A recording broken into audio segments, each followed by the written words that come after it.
Vous m'entendez au fond, ça va? Merci Seigneur. Voilà, je suis content d'être avec vous encore ce matin, toujours avec une crainte. Quand on parle de la part du Seigneur, on a une crainte, je pense que c'est normal, parce qu'on apporte la parole de Dieu. Spécial quand même, non? Apporter la parole de Dieu.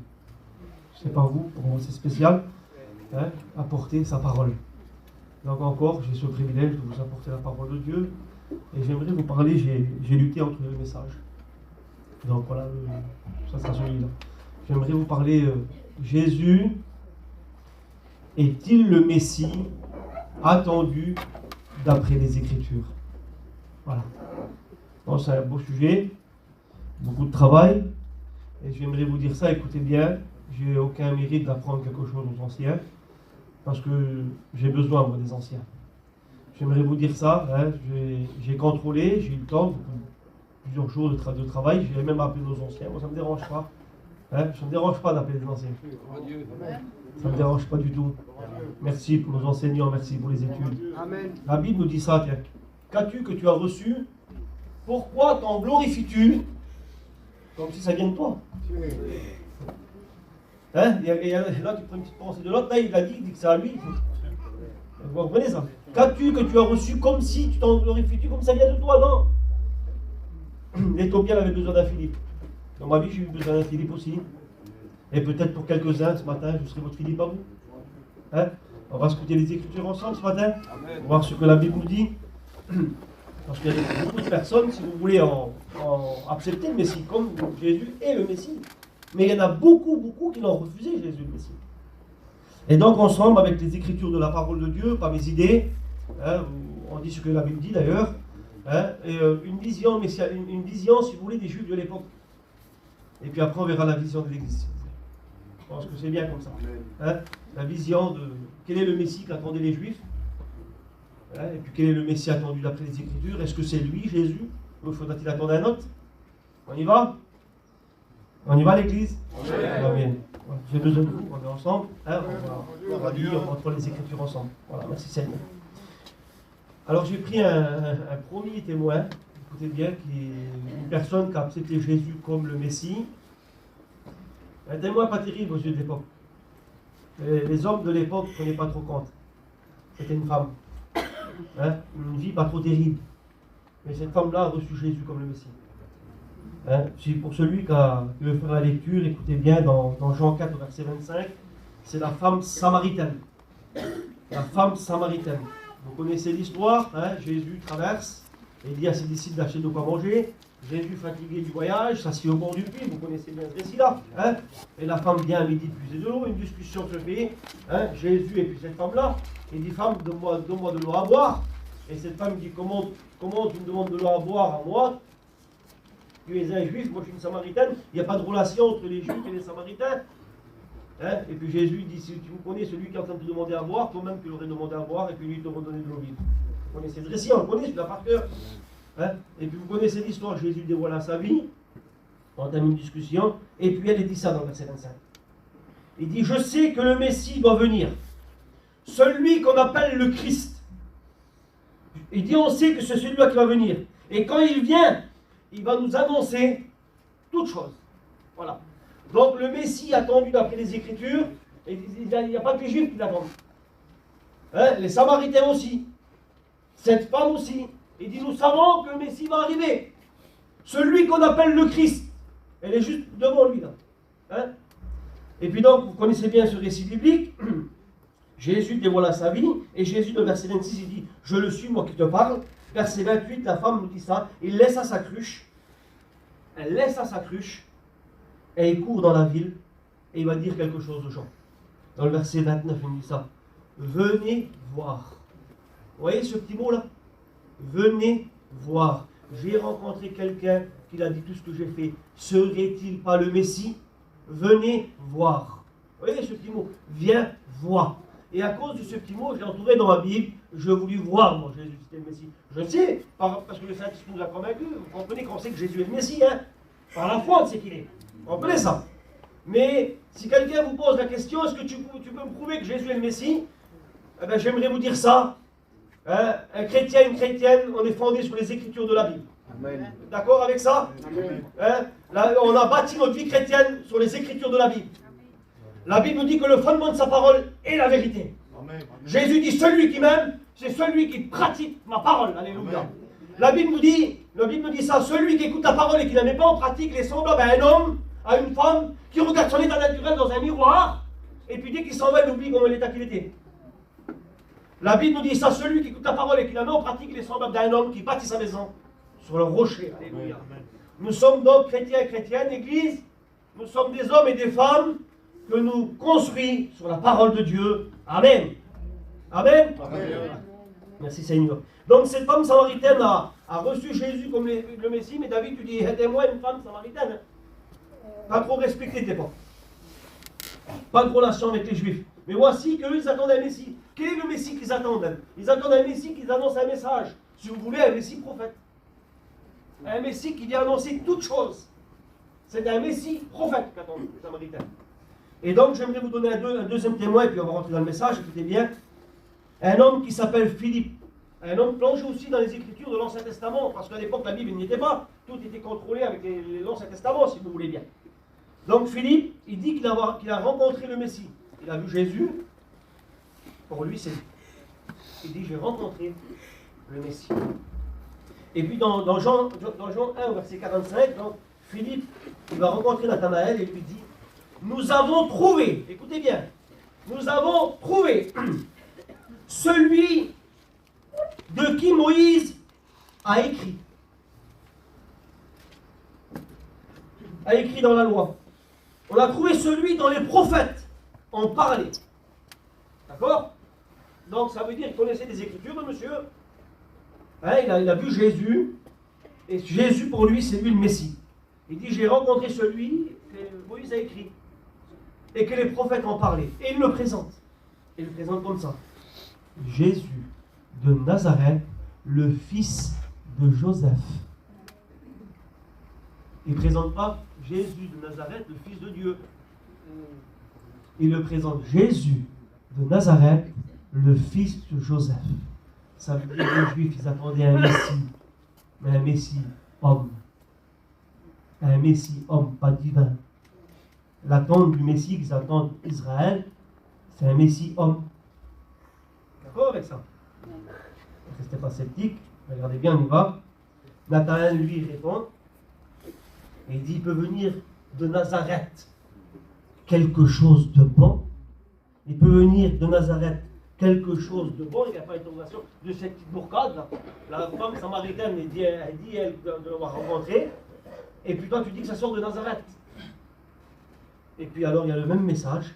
Philippe répondit, viens, vois. Amen. Amen. Amen. Amen. La différence qu'il y a entre la Samaritaine et Philippe, il nous donne un indice de plus. Donc en plus, contrôler ensuite les Écritures ensemble tout doucement. Un indice de plus nous dit que l'Ancien Testament a écrit à son sujet. Amen. Donc le Messie, on peut le contrôler, faire sa pièce d'identité si vous voulez, dans l'Ancien Testament. Comme ça. Amen. Écoutez, j'ai mis ça sur mon petit papier, je dis, on va mettre ça de côté, on verra ça un peu plus tard, on a le temps, hein? Bon, après, je fais 400 km, écoutez. Donc à l'époque, ils étaient à l'attente du Messie. Ils étaient à l'affût, Israël, du Messie, hein, à l'affût. Au point, écoutez bien, au point que la Bible nous dit ça dans Luc 3, verset 15, pour celui qui a la parole de Dieu, dit, comme le peuple, ils étaient en attente, c'est écrit comme ça, comme le peuple, il était en attente, donc du Messie, que tous se demandaient en eux-mêmes si Jean le Baptiste n'était pas le Messie. Comme ils étaient tous en attente, il y a un homme qui vient, qui crie dans le désert, et pour eux, Israël, en eux-mêmes, ils se disaient, ah, peut-être c'est celui-là. Hein? Je ne sais pas, écoutez bien, si c'est son franc-parler, ou son comportement, ou son attitude, ou qu'il était capable de se redresser devant les rois. Jean, il était capable de se redresser devant un roi, et puis de dire sans péché comme ça face à tout le monde. Est-ce que c'était à cause peut-être de ça? Hein? Pas parce qu'il était habillé en peau de chameau, non. Son attitude, son comportement, il dit c'est... En eux-mêmes, il dit celui-là, c'est le Messie. Hein? Au point qu'ils font une enquête sur lui. Une enquête, ils envoient des hommes pour voir si Jean le Baptiste n'était pas le Messie attendu. Écoutez bien, vous prenez dans Jean 1, au verset 19, c'est écrit comme ça. Voici le témoignage de Jean le Baptiste. Lorsque les Juifs envoyèrent de Jérusalem des sacrificateurs et des Lévites pour demander à Jean, toi, qui es-tu? Toi, qui es-tu? Et donc, il se déplace, ce n'est pas n'importe quel homme qui se déplace à cette époque-là, sacrificateurs et Lévites quand même. Les hommes qui sont au service du temple. Des hommes qui sont connus de tout le peuple. Des hommes avec un habit spécifique. Vous comprenez ça? Des personnes qui sont, si vous voulez, dans le champ de Dieu, qui travaillent pour Dieu. Et puis que voilà, ce Jean-Baptiste là qui est dans le désert, hein, le fils de Zacharie, il dit, peut-être c'est celui-là là. Il dit, mais qui es-tu toi? Et donc il se déplace dans le verset 20, dans Jean 1, chapitre 20, il se déplace pour aller le voir. Et il lui pose la question. Il lui pose cette question-là. Et Jean le Baptiste, la Bible me dit ça, il déclara sans le cacher, il l'affirma, il dit, je ne suis pas le Messie. Quelle beauté, Amen. Amen. Mais qu'est-ce qui serait passé s'il aurait dit que c'était le Messie? Il aurait peut-être pris faire un roi de lui. Hein? Parce que le roi qui avait à cette époque-là n'était pas trop terrible. Mais voici que lui, sans le cacher, attention. Hein. Parce qu'aujourd'hui, si vous voulez prêcher dans l'humilité, pour moi, il n'y a pas plus grand que Jean-Baptiste. Dans l'humilité. Pasteur terrible, toi, hein? Eh oui, non? c'est vrai. J'aime bien. Bien. Ça vient de moi. Bien. Et puis voici que lui dit, il dit, je ne suis pas le Messie. Je ne suis pas. Il peut avoir l'orgueil, il peut avoir quelque chose, ce genre-là. Spécial comme ça. Hein? Le Messie dit oui, il dit oui. Mais non, il ne le cache pas, il dit, je ne suis pas le Messie. Et puis eux, ils insistent. Et puis donc lui, il se présente, écoutez bien, il se présente comme une voix, lui. Et il dit, je suis une voix qui crie dans le désert. Voilà comment il se présente. Il dit, je ne suis pas le Messie, mais je suis une voix qui crie. Et il ne dit pas qu'il est la parole. Hein? Jean-Baptiste n'est pas la parole. Jean-Baptiste est un son de voix. Amen. Un son de voix qui apporte la parole. Amen. Vous comprenez ça? Il n'est pas la parole. La parole, c'est Jésus. Amen. Apocalypse 19, verset 13, son nom à lui est la parole de Dieu.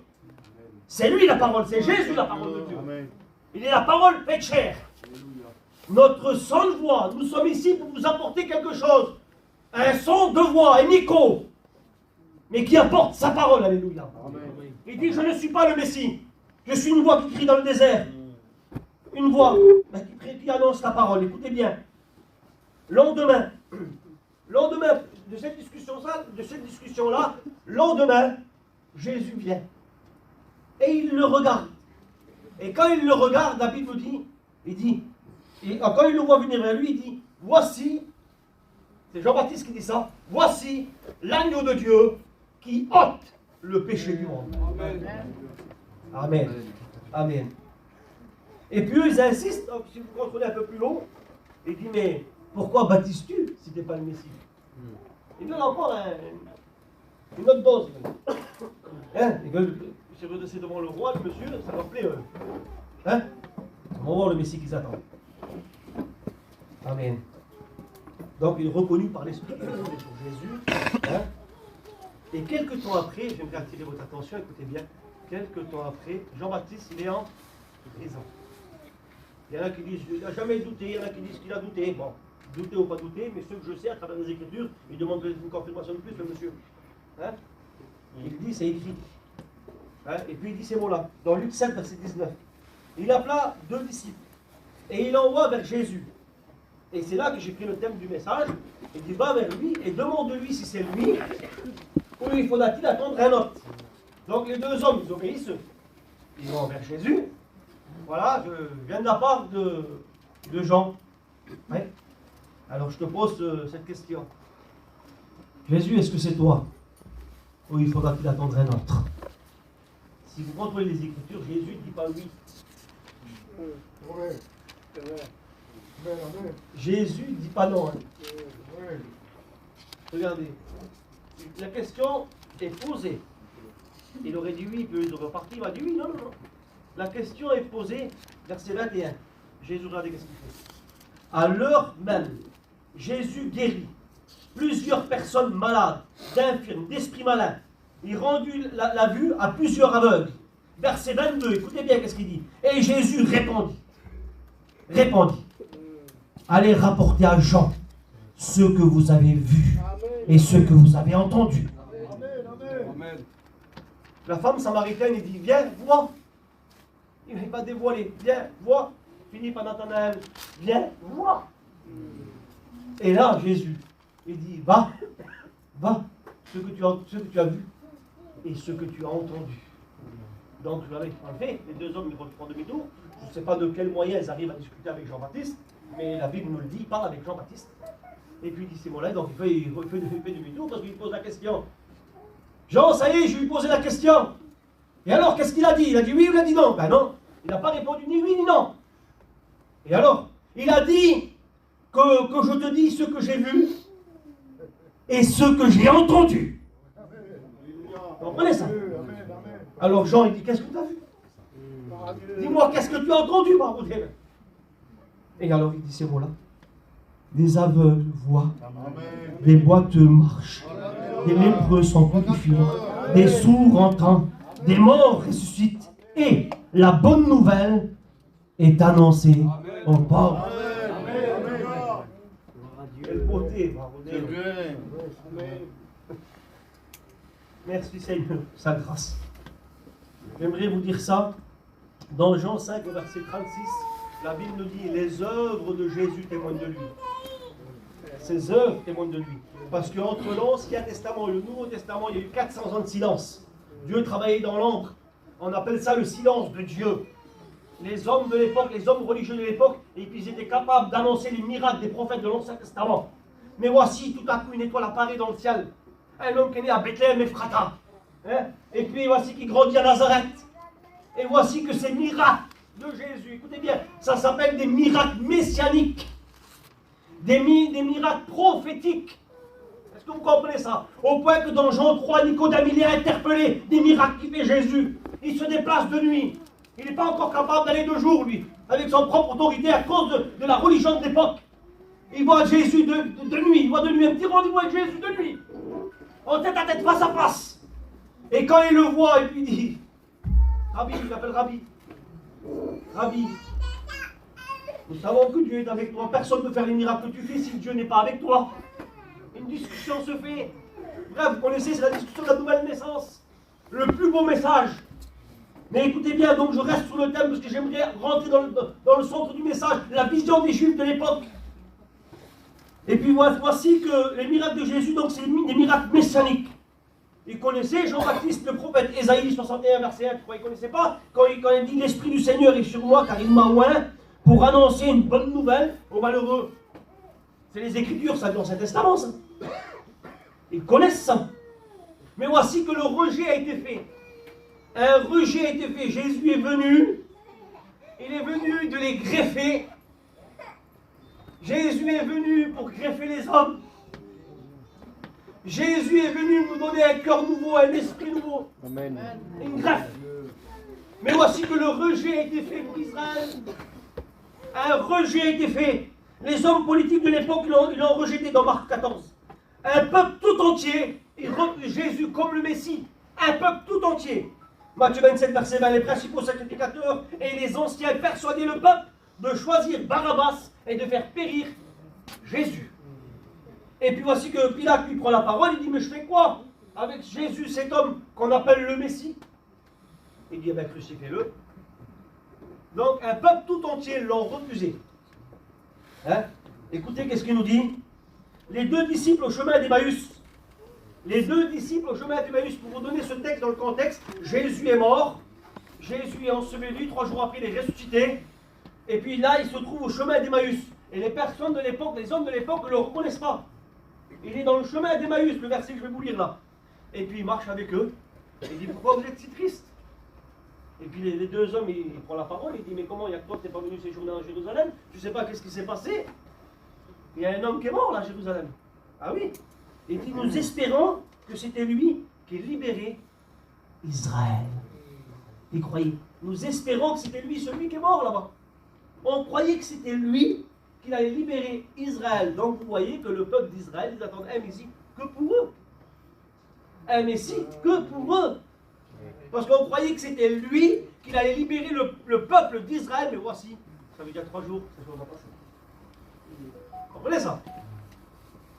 Donc, une petite question de ceux que je vous ai lus ce matin. Je fais le petit rappel pour ne pas perdre le fil, écoutez bien. Donc, il est la vision d'Israël, des Juifs de l'époque. J'ai mis ça sur mon petit papier. Ils attendent un Messie humain, pas divin, fils de Joseph. Ils attendent un Messie, écoutez bien, de chasser tous les païens, de chasser les Romains de leur pays.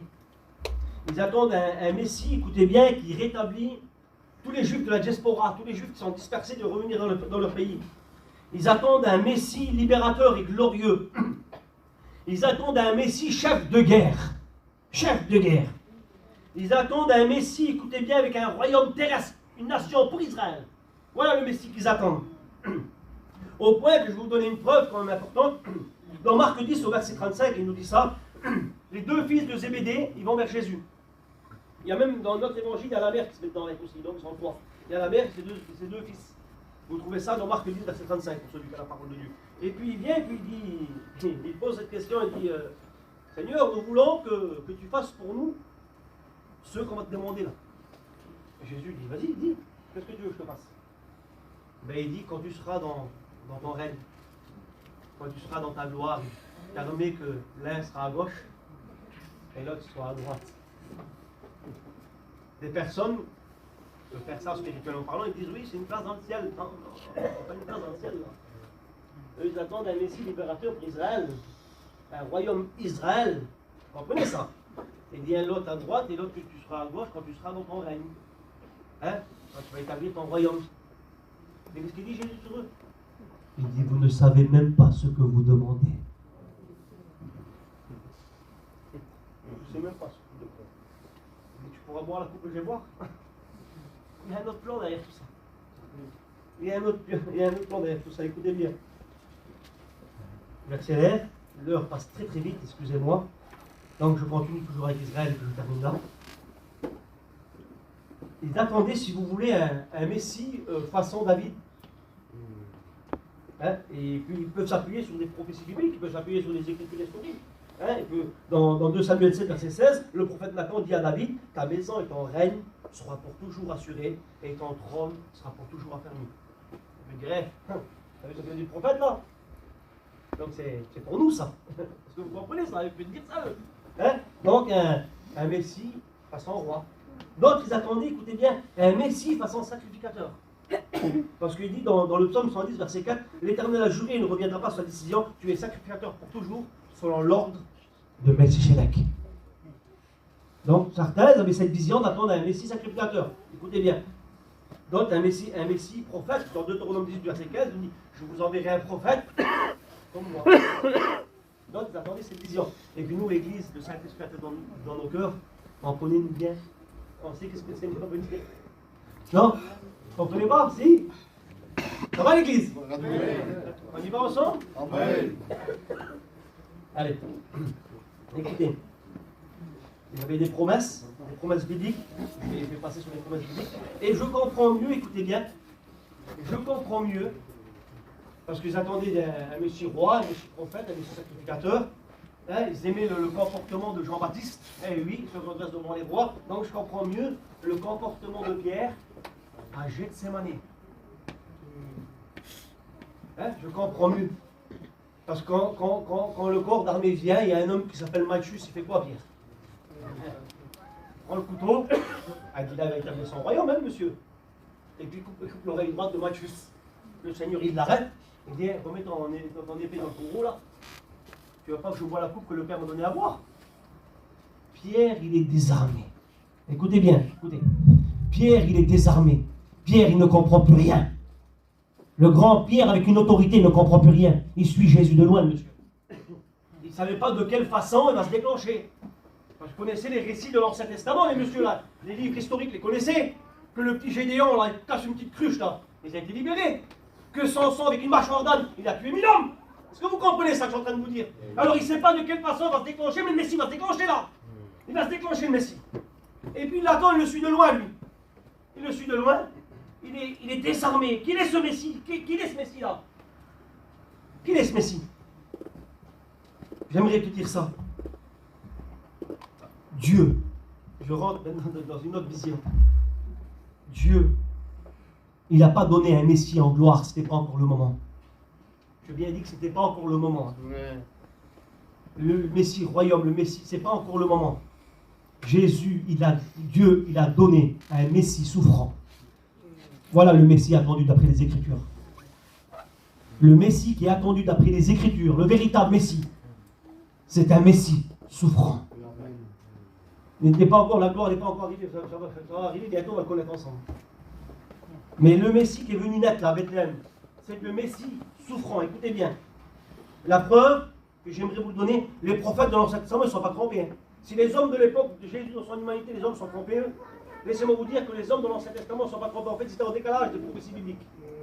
Et puis quand Jean-Baptiste le voit, quand Jean-Baptiste le présente, mes frères, il ne dit pas voici le chef. Voici le roi, celui qui va régner sur Israël. Voici le gagnateur, voici l'homme qui va venir combattre. Voici le conquérant. Non, il dit voici l'agneau de Dieu qui ôte le péché du monde. Que son nom soit béni. Que son nom soit béni. C'est le véritable Messie de celui qui doit arriver. Il le présente comme un agneau. C'est un agneau qui doit arriver. Quand on dit agneau, on dit sacrifice. Est-ce que vous comprenez ça? Amen. Le Messie attendu d'après les Écritures, c'est un Messie sanglanté. Sanglanté. Vous ne trouvez pas dans leurs pensées, les hommes de l'époque, que le Messie peut arriver, que dans son plan de Dieu, dans la présence de Dieu, que ça peut être un Messie souffrant. Tout mais pas ça. Ça se met en place après ça. On y va à l'église? Amen. Que son nom soit béni. Que son nom soit béni. Je vais vous donner une autre preuve. Que Jésus a refusé d'être couronné roi à l'époque, dans son humanité, quand il est venu là-bas. Il a refusé d'être couronné roi.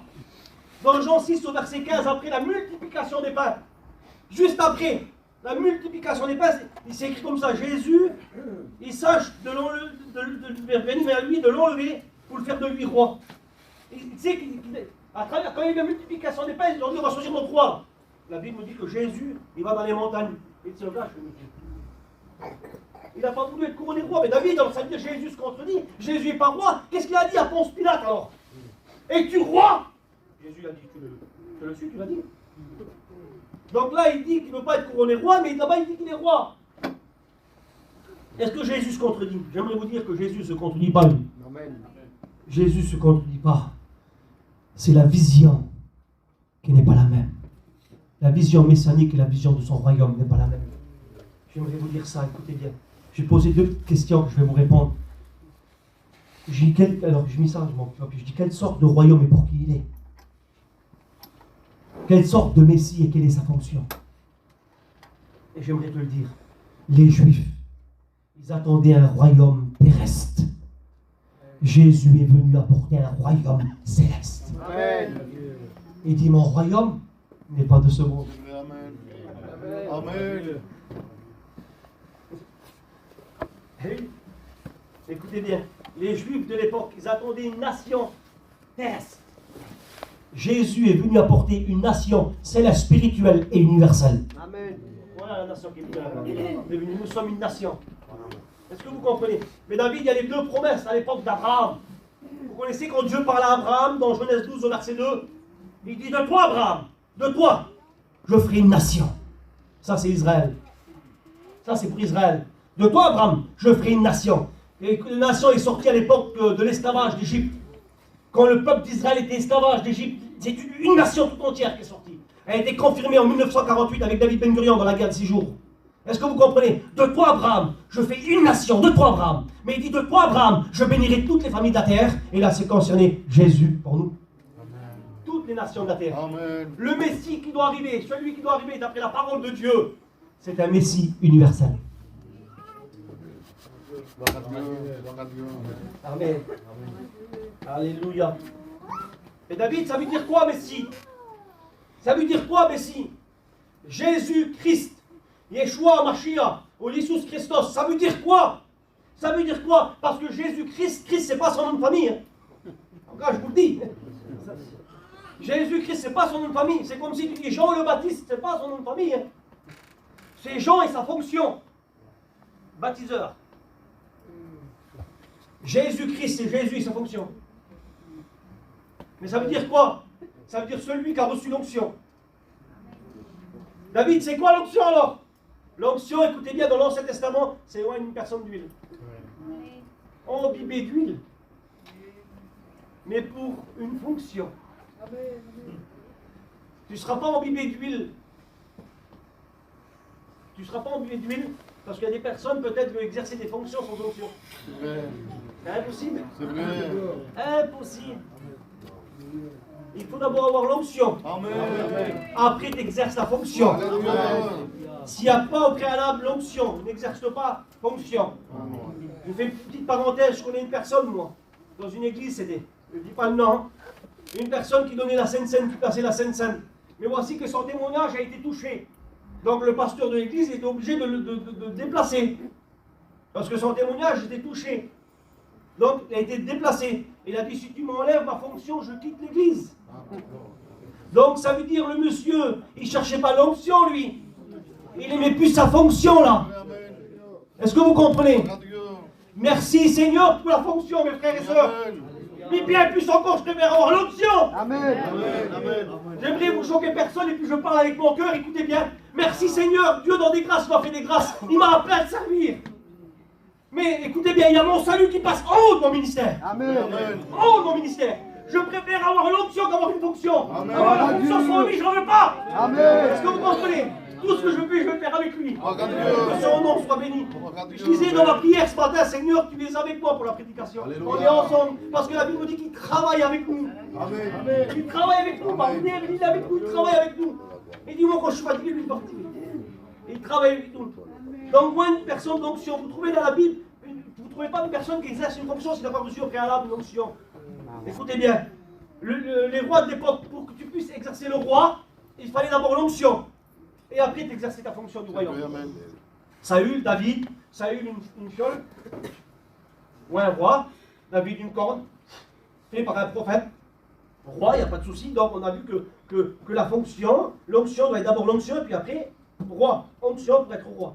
Et si on continue, ce n'est pas eux qui décidaient, parce que la Bible nous dit dans 1 Samuel 16, verset 3, l'Éternel dit à Samuel, je te fais connaître celui que tu vas oindre. Donc c'était Dieu qui choisissait le choisi, le oint. Amen. Ça veut dire aussi choisi. D'accord? Donc on a vu que des personnes étaient loin pour être roi, comme David. Mais on trouve dans la Bible, écoutez bien, tu oindras Élisée, il nous dit, dans 1 roi 19, verset 16. Élisée pour prophète. Donc onction pour roi, onction pour prophète, écoutez bien. Tu oindras pour moi Aaron et ses fils, dans Exode 29, verset 7, pour le sacerdoce. Onction, sanctification. Toujours. Amen. Toujours. Et je vous pose la question, vous répondez dans vos cœurs, où Jésus a reçu l'onction? À son baptême. À son baptême, Jésus a reçu l'onction. Le conflit, quand il va à Nazareth, dans la synagogue, j'ai eu l'occasion d'y aller, quand il dit l'Esprit du Seigneur est sur moi, car il m'envoie. Amen. Il a reçu l'onction. Amen. Donc la question se pose, quelle est donc sa fonction? Hein? Dans le synonyme du mot, si vous voulez, Messie à l'intérieur, vous trouvez libérateur et rédempteur. C'est beau. Libérateur et rédempteur. Le programme du Messie, de celui qui doit arriver, écoutez bien, c'est un programme spirituel et universel. Quand Jésus est venu, écoutez bien, il n'est pas venu libérer les Juifs des Romains. Le Messie est venu libérer l'homme de ses péchés. Amen. La vision n'est pas la même. C'est vrai. Les Romains, ils attendent, et bien qu'il est mort. Est-ce que vous comprenez? Non, non. Jésus est venu libérer l'esclavage. Amen. Le Messie attendu d'après les Écritures, c'est celui qui est venu nous libérer de nos péchés et accomplir un plan de la rédemption, un rachat. Il est venu nous racheter. La Bible nous dit qu'on n'a pas été racheté par de l'or et de l'argent, mais par un sang précieux. Amen. Jésus nous a rachetés. Est-ce que vous comprenez? Amen. Le devis a été signé. Signé. Vous savez, il y en a qui ont des belles signatures, des grandes signatures. Une personne qui ne sait pas lire, il signe comment? Une petite croix, il fait.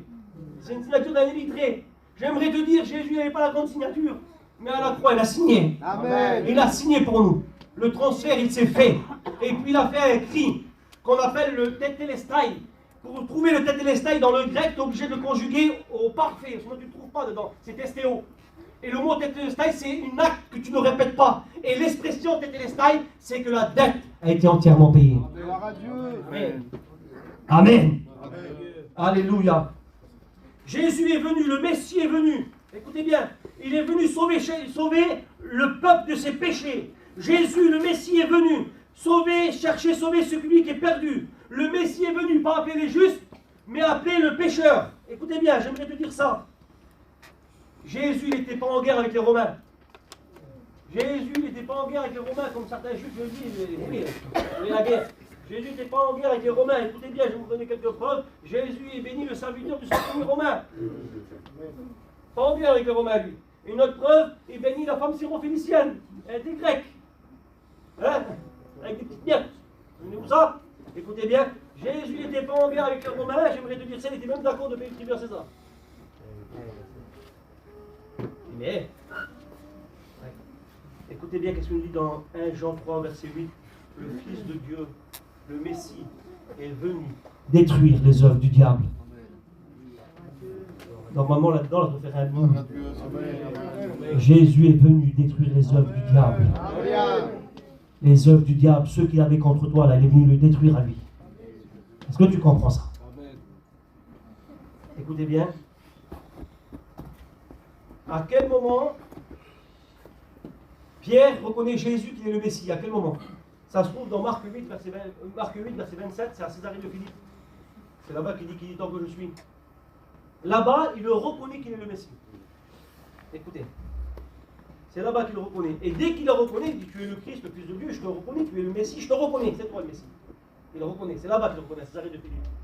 Et dès qu'il le reconnaît, Jésus il fait quoi? Jésus, la Bible nous dit ça dans le verset 30, il dit il le reprend sévèrement. Il dit dis-le à personne. Dis-le à personne. Il dit maintenant que tu connais que j'ai l'onction, alors il dit je vais t'apprendre ma fonction. Onction David, roi. Onction les hommes, sacrificateurs. Onction les hommes, prophètes. Jésus a reçu son onction pour exercer sa fonction. Et là, dans le verset 31, il va dire sa fonction. Vous voulez l'écouter, sa fonction? Amen. Allez, je vous le dis. Écoute, tu me reconnais que je suis le Messie, dis-le à personne. C'est vraiment attention, dis-le à personne. Hein. Et il le dit là. Il dit alors maintenant que tu connais l'onction, je te dis ma fonction. Alors il commence à leur apprendre qu'il fallait que le Fils de l'homme souffre beaucoup. Non. Il fallait que le Fils de l'homme souffre beaucoup et qu'il soit rejeté par les anciens, par les principaux sacrificateurs et les scribes, et qu'il soit mis à mort et qu'il va ressusciter 3 jours après. Quelle fonction? Il ne l'a pas caché, hein? Jésus l'a dit. Amen. Il ne l'a pas caché. La vision messianique n'est pas la même. Écoutez bien, Pierre, il prend le culot, lui. Bon, ben écoute, je ne dis pas que tu es le Messie. Maintenant, c'est à mon tour de te reprendre maintenant. Il veut reprendre Jésus, lui. Tu n'arriveras pas à ça, hein? Et Jésus dit, arrière de moi. Alors, Jésus, qu'on va pas. Pierre, quand on va la pensée que tu as reçu Pierre, si vous voulez bien, on va l'œuvre du diable. C'est mon péché. Et Jésus ne l'a pas caché. Hein. Il l'a bien dit, là. Mais il ne comprend pas Pierre. Comme ça. Il ne comprend pas. Et je vais vous lire un autre texte biblique, écoutez bien. C'est une merveille. Le contexte, c'est celui-là. Vous avez écouté, Pierre, il l'a dit. Pierre, il n'a pas compris. D'accord avec moi, là? Jésus monte à la croix pour nos péchés. Il prend tous nos péchés en son corps. Son sang a coulé pour nous purifier. Il est enseveli. Il a ressuscité pour notre justification. Et il part là, dans la maison, là, avec eux. Et il est avec eux. Vous croyez que Jésus change le message, lui? Il ne change pas le message. Ils sont enfermés, les messieurs, ils ont peur, ils sont cachés. Et Jésus apparaît devant eux et puis il part avec eux. Luc 24, versets 44 à 48, écoutez bien. Puis il leur dit, c'est là ce que je vous disais lorsque j'étais avec vous.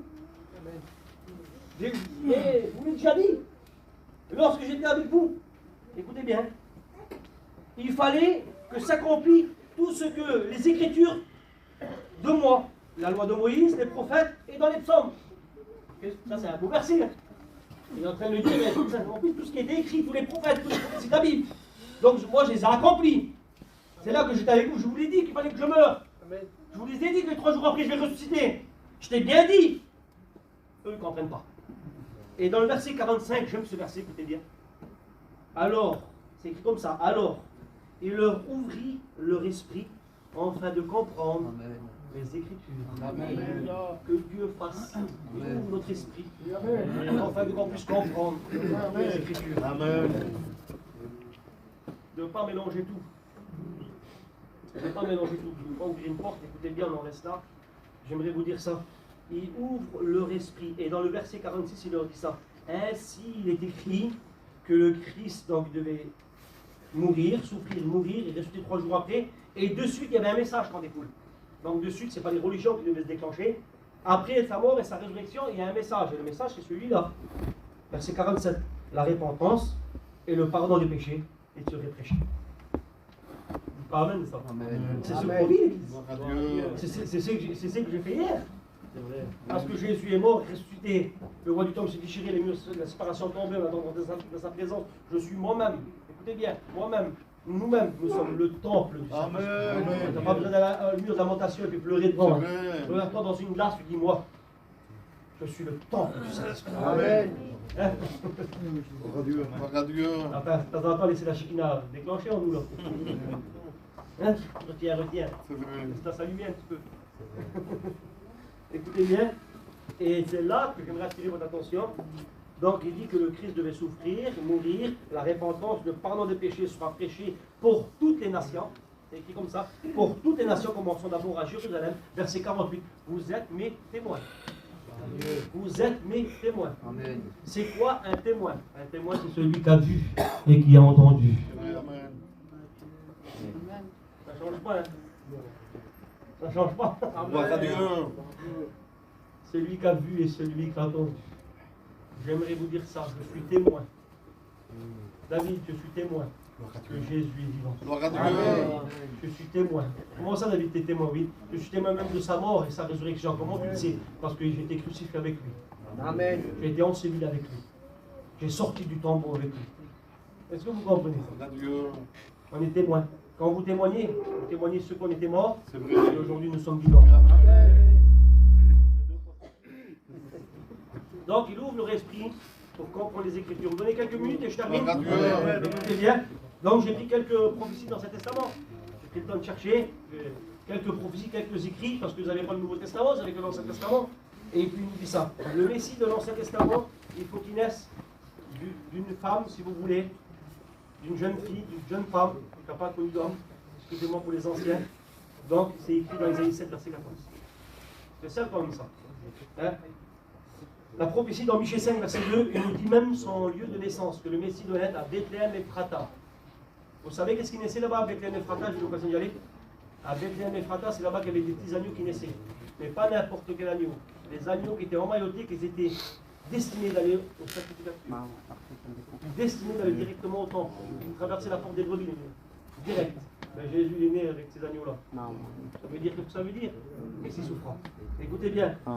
Dans Genèse 49, verset 10, le Messie doit sortir de la tribu de Juda. Tribu de Juda. Et la Bible nous dit que dans Ésaïe 60, verset 6, il nous dit ça, que pendant sa naissance, des hommes vont lui apporter de l'or et de l'encens. Le Messie, il a un prix dans Zacharie 11, verset 12, il va être payé 30 pièces d'argent.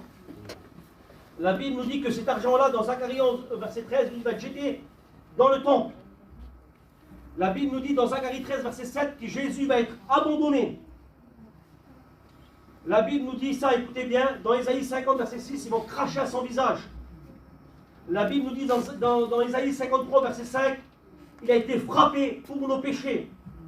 Il nous dit dans le psaume 29, verset 3, ils ont labouré son dos, ils ont tracé des lances sciants. Dans le psaume 22, verset 17, ils ont percé ses mains et percé ses pieds. Dans le psaume 22, verset 7, il nous dit ça, ils se moquèrent de lui. Dans Ésaïe 53, verset 12, il est parmi les criminels. J'aimerais te dire ça dans le psaume 22, verset 19. Ils ont partagé son vêtement et tiré au sort sa tunique. Nous sommes dans l'Ancien Testament, les frères. Dans le psaume 69, verset 21, ils vont donner des vinaigres à boire. Dans le psaume 34, verset 20, aucun de ses os a été brisé. Dans Zacharie 12, verset 10, son côté a été transpercé. Dans Ésaïe 53, verset 9, écoutez bien, son tombeau parmi les riches. Son tombeau parmi les riches. Le psaume 16, écoutez bien le psaume 16 au verset 10. 3 jours après, il est ressuscité. Pourquoi David publie la résurrection dans le psaume 16, verset 6? Parce que la Bible nous dit que son corps, que le sang ne connaîtra pas la corruption. La prophétie, elle prophétise qu'un corps qui ne va pas être corrompu. Et le seul corps qui n'a pas été corrompu, qu'il a ressuscité, c'est le corps de Jésus. Amen. Au bout de 3 jours, et 4e jour, il avait une odeur, le corps. Comme Lazare, il sentait déjà. Il avait une odeur, comme Bélotéphone, il sentait déjà. Et mais Jésus, lui, son corps, il n'a pas eu d'odeur. 3 jours après, il est ressuscité. Amen. Amen. Zacharie 13, verset 6. Quand il revient au retour en gloire, il a des marques à la main. Dieu. Amen. Des marques à la main. Et là, nous sommes dans l'Ancien Testament, les frères. Nous sommes dans l'Ancien Testament, que le Saint-Esprit nous explique, qu'on puisse comprendre les Écritures. Écoutez bien, je recommence. Allez, je vous donne un autre texte, je vous donne le contexte. Jésus est mort pour nos péchés, son sang a coulé pour nous purifier, il est enseveli. 3 jours après, il est ressuscité et il marche au chemin d'Emmaüs avec ces hommes-là. Et puis il dit, hey, pourquoi ton visage est triste? Il dit, comment ça? Il n'y a que toi qui n'es pas venu séjourner à Jérusalem. Comment tu ne sais pas ce qui s'est passé? Il y a un homme là. On croyait que c'était lui qui allait nous libérer. Qui allait libérer Israël, mais ça fait déjà 3 jours tout cela. Et Jésus prend les paroles et dit ces mots-là. Pour eux. Dans Luc 24, verset 26. Ne fallait-il pas que le Christ souffre ces choses et qu'il rentre dans sa gloire? Verset 27. Et il commença par Moïse. Écoutez bien ce qu'il a fait Jésus. Il commença par Moïse et par tous les prophètes. Et il donna l'explication de toutes les Écritures qui lui concernent. C'est ce qu'il a fait Jésus là? Il dit là. Tu vois, là, ici dans la Genèse, c'est moi. Là, dans l'Exode, c'est moi. Là, c'est moi. Gloire à Dieu. Là, c'est moi. Amen. Amen. Là, c'est moi. Là, c'est moi. Christ est mort, bien plus. Et ressuscité. Amen. Merci Seigneur. Alléluia. Amen. Alléluia. Un beau verset dans le Nouveau Testament, dans Romains 10, verset 9. Si tu confesses de ta bouche que le Seigneur Jésus, donc le divin dans l'humain, parce que le mot Seigneur, c'est le mot kurios, c'est l'état divin. À l'intérieur, vous trouvez même le YHWH. Si tu confesses de ta bouche que le Seigneur Jésus, donc le divin dans l'humain, hein, si tu crois de tout ton cœur que Dieu l'a ressuscité d'entre les morts, tu es sauvé. Amen. Amen. Amen. Je vous fais une petite note, un petit rappel, et puis je termine sur 2 versets, vous êtes d'accord? Amen. Amen. Allez, on y va. Une petite compréhension. Les hommes de l'époque, ils avaient une mauvaise compréhension. Vous êtes d'accord avec moi? On l'a vu là. C'est un texte, hein, on a tourné là. Hein. Écoutez bien. Donc je fais le petit rappel là pour vous. C'est un problème de compréhension. Ils reconnaissent Jésus comme le Messie, j'ai mis. Ils reconnaissent Jésus comme le Messie. Hein, d'accord, ils le reconnaissent. Ils sont prêts d'aller jusqu'à la mort pour lui. Ils vont jusqu'à la mort pour toi. Oui. Et puis ils l'abandonnent. Ils ont abandonné Jésus. Hein? Donc il y a un problème de compréhension. Et même quand Jésus l'attrape et puis quand il est crucifié, il ne demande même pas le corps de Jésus. Ils sont cachés là-bas eux. Hein? C'est spécial comme ça. Ils ne réclament même pas le corps. Ils l'ont abandonné, ils ne réclament pas le corps. Donc d'un coup ils le reconnaissent et puis on voit que d'un coup il s'éloigne tout doucement du but, si vous voulez, de la vision de Messiaen. D'accord avec ça? Alors j'aimerais vous dire ça. On ne trouve pas dans leurs pensées les hommes de l'époque, ni dans leurs pensées, même pas dans leurs idées, que le Messie qui devait arriver, c'était un Messie souffrant, encore moins alors un Messie divin. D'accord? Et puis j'aimerais vous dire ça. Dans la dispensation de la grâce, quelle belle dispensation! La plus belle des dispensations, la plus belle des œuvres, c'est la dispensation de la grâce. Amen. C'est là que nous sommes nés. Il y a des vieux qui disent j'aimerais être né en quelle époque? Ah ben, la meilleure d'époque d'être né, c'est la dispensation de la grâce. C'est pas l'innocence, c'est pas la conscience, c'est pas le gouvernement humain ou si vous voulez bien écouter bien la loi. Non, non, nous sommes nés dans la dispensation de la grâce. Amen. La dispensation de la grâce. Et quand la dispensation de la grâce, tu prends Pierre, qui avait du mal, de mauvaise compréhension, quand il va dans la chambre haute, à l'effusion du Saint-Esprit, tout se remet en place. Amen. Tout. Je n'ai pas le temps de vous le lire, vous lisez ça chez vous, acte 2, verset 22 jusqu'à 36, c'est le message de Pierre. Et Pierre, il prêche, il ne fait pas une erreur doctrinale quand il prêche, il ne fait pas d'erreur doctrinale et puis il prêche. Le Messie attendu d'après les Écritures, celui qui doit venir d'après les Écritures, ce Messie-là, c'est un Messie souffrant, un Messie qui va mourir, un Messie qui va ressusciter, et c'est le Messie divin. Amen. Amen. Gloire à Dieu. Amen. C'est bon. Alléluia. Merci Seigneur. Merci Seigneur. Écoutez bien Pierre. Il a écrit après Pierre aussi, lui. Hein. Vous voyez comme c'est beau parce qu'il écrit Pierre. 1 Pierre 1, verset 10. Je vais lire tout doucement, tellement riche. Laissez la parole de Dieu nous imprégner en nous. Dans l'Ancien Testament, la parole de Dieu est écrite dans les pierres. Dans les pierres. Dans la dispensation de la grâce par le Saint-Esprit. Donc, c'est le Saint-Esprit qui est écrit dans nos cœurs. Laisse la parole écrite dans nos cœurs. À l'intérieur de nos cœurs. Pourquoi il faut que ça soit écrit dans nos cœurs? Parce que c'est par l'abondance du cœur que la bouche elle parle. Chrétien, spirituellement parlant, le cœur il n'est pas là pour un chrétien, il est là. Amen. Tu mets un enregistreur dans ta poche, tu vas écouter à la fin de la journée de quoi tu parles. Parce que là il y a ton cœur et ton trésor, tu vas savoir ce qu'il y a dedans. Hein. Est-ce que vous comprenez? Si tu parles du matériel, tu parles du matériel. Et si tu parles sous l'orgueil, derrière l'autre. Hein? Eh bien, laisse la parole de Dieu qui soit écrite dans nos cœurs. Parce que c'est par l'abondance du cœur que la bouche elle parle. Je veux parler de Jésus, alléluia. Amen. Et Pierre, alors il écrit 1 Pierre, ça écrit derrière tout ça, hein. 1 Pierre 1, verset 10. Les prophètes, donc il parle de l'Ancien Testament, les prophètes qui ont prophétisé touchant la grâce, écoutez bien, les prophètes qui ont prophétisé touchant la grâce, et c'est écrit comme ça, qui vous a été réservé. Excusez-moi mon français. Il dit les prophètes ont prophétisé touchant la grâce que ça a été réservé pour nous. Ils ont fait de ce salut l'objet de leur recherche et de leur enquête. Ils ont enquêté. Hein? Et alors ils prenaient les prophéties dans cet testament et essayaient à quel moment le Messie allait arriver. Et qui était ce Messie-là? Il peut prophétiser le Messie. D'accord? Et puis moi dans le Nouveau Testament, je puise dans l'Ancien Testament pour prouver que Jésus est le Messie qui est venu après les Écritures. Allez, verset 11. Et regardez qu'est-ce que c'est là ici. Voulant sonder l'époque et les circonstances marquées par l'Esprit du Christ qui était en eux, qu'ils attestaient d'avance. Qu'est-ce qu'ils attestaient, David? Qu'ils attestaient d'avance, quoi? Les souffrances du Christ et la gloire dans laquelle il serait subi. Des souffrances accompagnées d'une gloire. Amen. Je recommence. Des souffrances accompagnées d'une gloire. Amen. Parce que nous étions pécheurs privés de sa gloire. Parce que Jésus est mort et ressuscité, nous rentrons dans sa gloire. Amen. Amen. Amen. La gloire de Dieu, c'est Jésus avec son épouse. Et nous sommes l'épouse de Christ. Amen. Amen. Amen. Et je continue. Et de suite après, donc il n'y a pas d'erreur doctrinale. De suite après, il nous dit ça. Dans la gloire de laquelle serait suivi, verset 12, et leur fut révélé que ce n'était pas pour eux-mêmes, mais pour nous. Mais pour nous.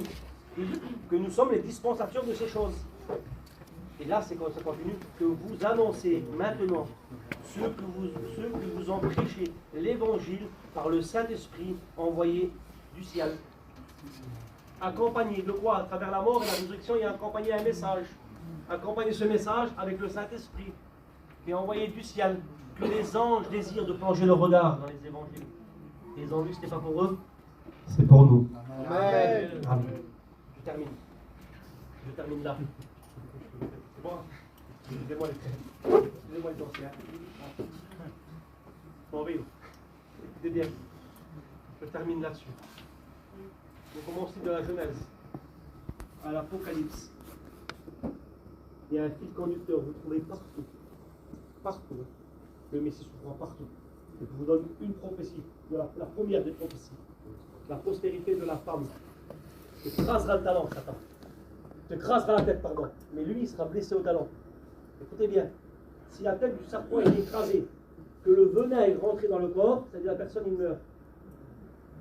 Ça veut dire que les œuvres de Satan, il va être écrasé, mais que la personne qui l'écrase doit mourir.